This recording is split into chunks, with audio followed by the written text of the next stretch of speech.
Hakikaten narx-navo oshib ketdi.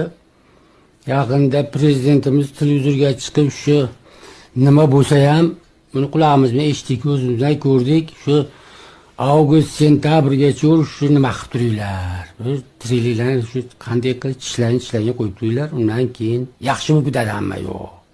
Prezidentimiz shu gapini eshitdik.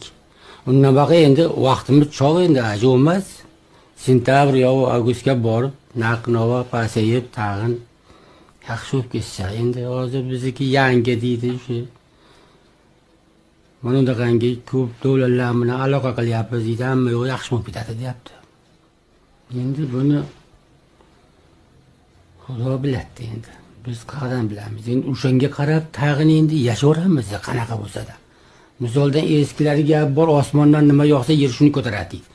Bag'i endi bunaqa bo'lgandan keyin bunga qarab tag'in o'sha qandaydir bu bo'ladi ish, nimada işte hayot. Baribir endi yaxshi bo'lamiz, baribir yaxshi bo'lib ketsa kerak endi.